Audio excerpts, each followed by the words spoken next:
अगर कोई मुसलमान भाइयों के प्रति अगर बुरी नजर कोई देखने का काम करेगा तो राष्ट्रीय जनता दल और तेजस्वी यादव चुप बैठने वाला नहीं, ईंट से ईंट बजा देंगे। जो लोग संविधान की दुहाई देते थे आज वो ईंट से ईंट बजाने की बात कर रहे हैं। संविधान के कौन से पन्ने पर लिखा है कि ईंट से ईंट बजाई जाए? तो जब आप एक माइनॉरिटी को सीधे टारगेट करते हो कि रहना है तो हिंदू बनकर रहना है, वो कहाँ जाएंगे? अभी बदत है भाई, अभी बदत है। मैं तो ये कह रहा हूँ कि हिंदुओं का भी ठेका आप लीजिए ना। तेजस्वी जी हिंदुओं का भी ठेका ले कि अगर हिंदुओं के खिलाफ कोई बोलेगा तो मैं ईंट से ईंट बजा दूंगा। मैं अभी तेजस्वी जी के लिए तालियां बजाऊंगा। वो हिंदू हो चाहे मुसलमान हो, चाहे वो हिंदू में दलित हो चाहे हिंदू में महादलित हो, ओबीसी हो, हम सबके साथ खड़े हैं। महादलित के साथ खड़े हैं, महादलित के साथ खड़े हैं, दलित के साथ खड़े हैं, ओबीसी के साथ खड़े हैं, बहुत अच्छी बात है। लेकिन हिंदुओं के साथ खड़े कब होंगे? मैं तो ये पूछ रहा हूँ ना। कंचना जी सुनिए, मैं ये कहना चाहता हूँ, आप हिंदुओं को बांट रहे हैं, महादलित और हिंदुओं को बांट के कमजोर कर रहे हैं। आप कभी उसके खिलाफ नहीं बोलते जो हिंदुओं का समूल नाश करने की बात करता है। आप कभी नहीं कहते कि हिंदुओं का समूल नाश करने की बात करना गलत है। आप कभी नहीं कहते कि हिंदुओं को एड्स, डेंगू, मलेरिया कहना पाप है। ये आप कभी नहीं कहते। सवाल इसी पर है। क्या कभी विपक्ष के किसी नेता ने, मैंने आज तक नहीं सुना किसी विपक्ष के नेता ने कभी कहा कि जो सर तन से जुदा के नारे हिंदुस्तान में लगाएगा उसकी ईंट से ईंट बजा देंगे? किसी की मां ने अपना दूध नहीं पिलाया कि वो भारत में रहकर के सर तन से जुदा कर देगा? सो हेलो दोस्तों, स्वागत है आप सभी का आपके अपने YouTube channel the debate centre में। दोस्तों आज की इस धमाकेदार डिबेट वीडियो में हम लोग देखने वाले हैं न्यूज एंकर अशोक श्रीवास्तव और दूसरी तरफ हम लोग देखने वाले हैं आरजेडी की प्रवक्ता कंचना यादव को। दोस्तों हाल ही में तेजस्वी यादव ने एक बयान दिया है जिसमें उन्होंने कहा है कि अगर मुसलमान भाइयों पर कोई बात आ गई तो तेजस्वी यादव उनका ईंट से ईंट बजा देगा। लेकिन दोस्तों तेजस्वी यादव का मुंह तब नहीं खुलता है जब सनातन धर्म को डेंगू कहा जाता है या फिर हिंदुओं की आस्था पर कोई ठेस पहुंचाई जाती है। तब तेजस्वी यादव के मुंह से बिल्कुल नहीं निकलता है कि अगर हिंदुओं की आस्था पर ठेस आई तो हम ईंट से ईंट बजा देंगे। इसी को लेकर दोस्तों ये डिबेट चल रही थी जिसमें दोस्तों आज आरजेडी की प्रवक्ता कंचना यादव आज न्यूज एंकर अशोक श्रीवास्तव के हत्थे चढ़ जाती है। और दोस्तों ये बात तो हम सबको मालूम है कि जब अशोक श्रीवास्तव के हत्थे कोई चढ़ता है तो अशोक श्रीवास्तव उसका क्या हाल करते हैं। दोस्तों कंचना यादव तेजस्वी यादव को डिफेंड करते करते ये भूल जाती है कि उनके सामने आज अशोक श्रीवास्तव बैठे हुए थे। और दोस्तों अशोक श्रीवास्तव ने आज डिबेट में कंचना यादव को बुरी तरीके से एक्सपोज किया है और अंततः दोस्तों डिबेट का यही परिणाम निकलता है कि कंचना यादव को अपनी बोलती बंद करके डिबेट से भागना पड़ जाता है। दोस्तों वीडियो बहुत ही मजेदार होने वाली है। आपसे अनुरोध है कि आप लोग वीडियो को शुरू से लेकर अंत तक जरूर देखिएगा। तो चलिए बिना किसी देरी के वीडियो को करते हैं स्टार्ट। चलिए शुरू करते हैं। बिहार के पूर्व उप मुख्यमंत्री तेजस्वी यादव आरजेडी के बड़े नेता, उनका एक बयान वायरल होता है और वो बयान वायरल होता है, वो कहते हैं कि मुसलमानों को कुछ कहा तो मैं ईंट से ईंट बजा दूंगा, ईंट से ईंट बजा दूंगा। कहा यह जा रहा है कि उनको तेजस्वी यादव को गुस्सा इसलिए आया क्योंकि अररिया के बीजेपी सांसद ने कह दिया था कि अररिया में अगर रहना है तो हिंदू बनकर रहना होगा। तेजस्वी यादव को गुस्सा आया, उन्होंने कहा ईंट से ईंट बजा दूंगा अगर मुसलमानों के लिए कुछ कहा तो, कुछ भी आना चाहिए तो ईंट से ईंट बजा दूंगा। अब सवाल यह उठता है तेजस्वी यादव को अररिया के सांसद के बयान पे गुस्सा आया,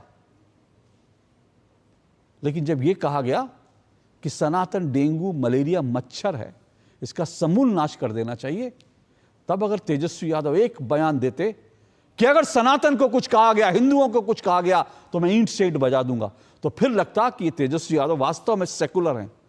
वो हिंदुओं पर भी आंच नहीं आने देना चाहते, मुसलमानों पर भी आंच नहीं आने देना चाहते, लेकिन सनातन के अपमान पर खामोशी और हिंदुओं के एक बयान पर तूफान। ये कैसा संविधान, ये कैसा सेकुलरवाद? देखिए तस्वीर नंबर 1। अररिया के सांसद ने जिस तरीके की भाषा का इस्तेमाल किया है उसका मैं विरोध करता हूं, खंडन करता हूं। और अगर कोई मुसलमान भाइयों के प्रति अगर बुरी नजर कोई देखने का काम करेगा तो राष्ट्रीय जनता दल और तेजस्वी यादव चुप बैठने वाला नहीं, ईंट से ईंट बजा देंगे। कंचना यादव, मैं आपसे इस डिबेट की शुरुआत करता हूं। कंचना यादव जी, ये तो ठीक है कि जो बीजेपी की तरफ से जो भी सांसद ने, अररिया के सांसद ने बयान दिया, उसकी भी भर्त्सना होनी चाहिए, हो रही है, और मैं सवाल बीजेपी से जरूर पूछूंगा। लेकिन ये जो लोग संविधान की दुहाई देते थे आज वो ईंट से ईंट बजाने की बात कर रहे हैं। संविधान के कौन से पन्ने पर लिखा है कि ईंट से ईंट बजाई जाए? देखिए पहली बात अशोक जी, ईंट से ईंट बजाने का, मेरा आवाज मुझे बैक आ रहा है, अगर चाहे तो कम करवा दीजिए। ओके, करवा दीजिए जी। लेकिन जो बिहार में आज हम देख रहे हैं वो हम ये देख रहे हैं कि कमंडल की जो यात्रा निकाले थे, है ना, उसी कमंडल को रेप्लिकेट करने की कोशिश की जा रही है। जहां जहां पर कमंडल की यात्रा जाती थी वहां पर दंगा भड़काने और उकसाने की कोशिश होती थी, और उसी के चलते लालू जी ने समस्तीपुर में गिरफ्तार भी किया था आडवाणी जी को, और ये कहा था कि अगर इंसान ही नहीं रहेंगे तो मंदिर में घंटा कौन बजाएगा, और अगर इंसान नहीं रहेंगे तो मस्जिद में इबादत कौन करेगा। हम पहले इंसान की बात करेंगे। तो जब आप एक माइनॉरिटी को सीधे टारगेट करते हो कि रहना है तो हिंदू बनकर रहना है, वो कहां जाएंगे। आप इस तरह से एक पूरे माइनॉरिटी को खत्म करने की बात कर रहे हो उस संदर्भ में कि धर्म और जाति के आधार पर दंगा फसाद नहीं होने देंगे। अगर आप लाख कोशिश करेंगे, हम उसके बीच में खड़े हुए हैं। हम नहीं चाहेंगे यहाँ पर हिंदू हो, मुसलमान हो, सिख हो, ईसाई हो। ये बात भी आपको तेजस्वी जी की चलानी चाहिए थी। इंडिया में शांति प्रिय तरीके से, खासकर बिहार में लालू जी के बाद जो ये बना हुआ है कि सब लोग शांति प्रिय तरीके से रहे, आप उसको भड़काने की कोशिश कर रहे हो। आपको सीमांचल बेल्ट से जाने की क्या जरूरत है? कंचना जी, मैं तो तेजस्वी यादव जी की वोट बाइट भी चला था, लेकिन मैंने बड़ा ढूंढा, मिली नहीं। मैं वो बाइट भी चला था जब उन्होंने स्टालिन को यह जवाब दिया था, अगर दिया था मुझे नहीं मालूम, अगर उन्होंने स्टालिन को कहा था कि सनातन को नष्ट करने की कोशिश करेंगे तो मैं ईंट से ईंट बजा दूंगा। अगर तेजस्वी यादव ने बयान, मैं ढूंढ रहा था लेकिन मुझे मिला नहीं, अगर मिला तो मैं वो भी बयान चला था।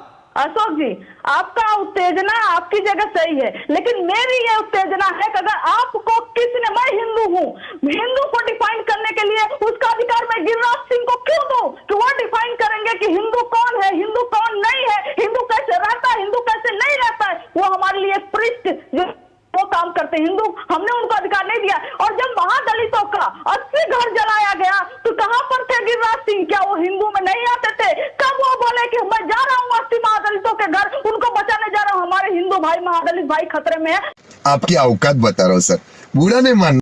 कंचना जी, गिरिराज जी पर आपका गुस्सा जायज है, वो आप विपक्ष के नेता हैं और उन्होंने जो यात्रा निकाल रहे हैं उनसे अगर आपकी सैद्धांतिक असहमति है तो आप बिल्कुल गुस्सा करिए, नाराज होइए कि उन्होंने ऐसी यात्रा क्यों निकाली, हिंदू स्वाभिमान यात्रा क्यों निकाली। लेकिन मैं फिर कह रहा हूं ना, मैं ये कह रहा हूं ये गुस्सा एक तरफा क्यों होता है भाई विपक्ष को संविधान की याद तब क्यों नहीं आती जब हिंदुओं पर लगातार इस तरह के हमले होते हैं। और बिल्कुल ठीक कहा आपने, आपकी बात से पूरी तरह से सहमत हूं। ये जो है गिरिराज जी के पास जो है वो ठेका नहीं है हिंदुओं का, लेकिन मुसलमानों का ठेका तो आपकी पार्टी के पास है ना, इसीलिए तेजस्वी ने दिया। मैं तो ये कह रहा हूं कि हिंदुओं का भी ठेका आप लीजिए ना, तेजस्वी जी हिंदुओं का भी ठेका ले कि अगर हिंदुओं के खिलाफ कोई बोलेगा तो मैं ईंट से ईंट बजा दूंगा।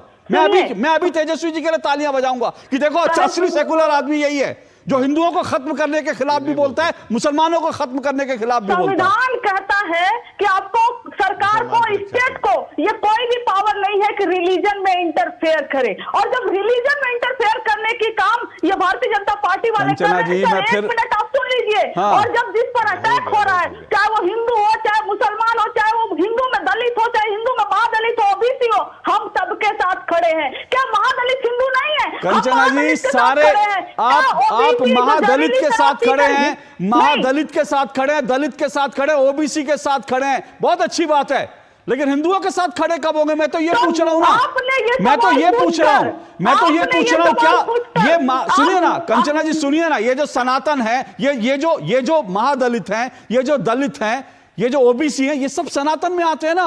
उस सनातन को तो जड़ से मिटाने की, उस सनातन का समूल नाश करने के लिए इस देश में कार्यक्रम आयोजित हो रहे हैं, तो क्यों नहीं आवाज उठाई भाई? अशोक जी, आपने जो अभी सवाल किया कि आप महादलित के साथ खड़े हैं, दलित के, ओबीसी के साथ खड़े, आप हिंदुओं के साथ नहीं खड़े, तो आप ये कहना चाहते हैं कि महादलित हिंदू नहीं है? मैं ये कहना चाहता हूं, मैं एक मिनट, मैं ये कहना चाहता हूं कंचना जी, आप हिंदुओं को बांट रहे हैं। मैं ये कहना चाहता हूं, कंचना जी सुनिए, कंचना जी सुनिए, मैं ये कहना चाहता हूं, आप हिंदुओं को बांट रहे हैं, महादलित और हिंदुओं को बांट के कमजोर कर रहे हैं। आप कभी उसके खिलाफ नहीं बोलते जो हिंदुओं का समूल नाश करने की बात करता है। आप कभी नहीं कहते कि हिंदुओं का समूल नाश करने की बात करना गलत है। आप कभी नहीं कहते कि हिंदुओं को एड्स, डेंगू, मलेरिया कहना पाप है, ये आप कभी नहीं कहते। सवाल इसी पर है, मुझे अपने घर जाना है। इस देश में आए दिन सर तन से जुदा के नारे लग रहे हैं। क्या कभी विपक्ष के किसी नेता ने, मैंने आज तक नहीं सुना किसी विपक्ष के नेता ने कभी कहा कि जो सर तन से जुदा के नारे हिंदुस्तान में लगाएगा उसकी ईंट से ईंट बजा देंगे?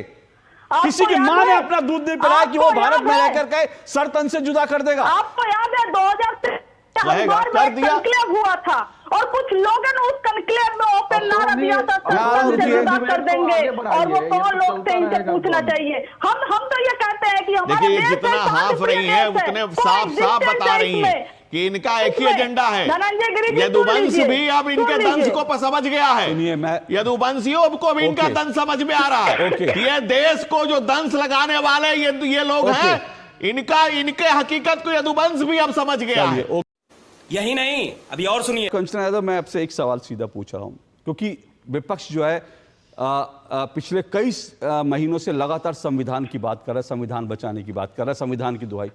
क्या आप आज मेरे कार्यक्रम से स्टालिन को एक कोई मैसेज देंगे कि भाई अगर अदालत आपसे कहती है माफी मांगने के लिए, तो संविधान क्या इज्जत करते हैं, संविधान का जो है पालन करते हुए आपको माफी मांगनी चाहिए, ये नहीं कहना चाहिए अदालत कहेगी तब भी मैं माफी नहीं मांगूंगा। क्या मेरे मंच से, क्या समाजवादी आरजेडी की तरफ से आधिकारिक रूप से इस बारे में कुछ कहा जा सकता है?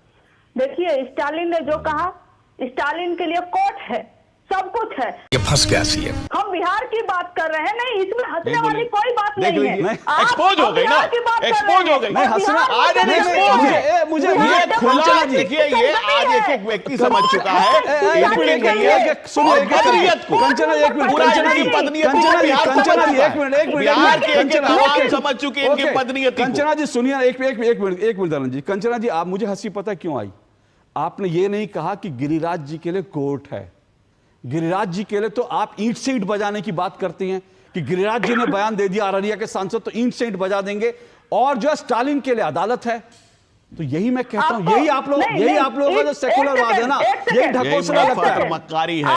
इन्हीं भड़काऊ भाषणों की वजह से आर्यन मिश्रा जैसा लड़का, नौजवान 18 साल का लड़का फरीदाबाद में मारा जाता है, मात्र इस तक की वजह से को मुस्लिम की तरह देखता है, और मारने वाला अपने आप को तथाकथित गौरक्षक वाले बोलते हैं। और सर, पूरा क्लिप इन्होंने नहीं देखा।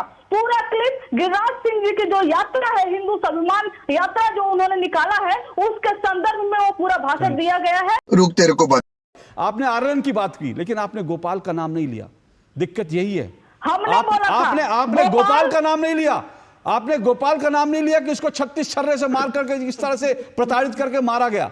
आप उसका भी नाम ले देती। यही बातचीत से आप कितना लिस्ट लेकर बैठ जाती हूँ, कितने लोगों को मारा गया यहाँ पर। लिस्ट तो आप गिना रही है, लिस्ट आप गिना रही थी। मैंने आपसे तेजस्वी यादव, सुनिए ना, लिस्ट सुनिए ना, मैं लिस्ट नहीं गिनाना चाहता। मैंने आपसे तेजस्वी यादव के बयान पे सवाल किया कि सुनिए, मैंने तेजस्वी यादव के बयान पे सवाल किया और अवधेश जी ने पूरी जिम्मेदारी से पूरा बयान बताया। आप उस पर नहीं गए, आप लिस्ट गिनाने लगी, तो लिस्ट मैंने भी गिनाई। उसमें क्या दे, अगर आपके पास लिस्ट है तो मेरे पास भी लिस्ट है। ये हुई ना बात। तो दोस्तों, वीडियो में अंत तक बने रहने के लिए आप लोगों का धन्यवाद। उम्मीद है दोस्तों वीडियो आप लोग को जरूर पसंद आई होगी। अगर दोस्तों आप लोग को वीडियो पसंद आई है तो वीडियो को लाइक करके चैनल को जरूर सब्सक्राइब कर लीजिए, और इस डिबेट के बारे में आपकी जो भी राय है हमें कमेंट करके जरूर बताइए। तो मिलता है दोस्तों आप सबसे एक और नए धमाकेदार डिबेट वीडियो के साथ। तब तक के लिए आप अपना और अपने पूरे परिवार का ख्याल रखिए। जय हिंद, जय भारत।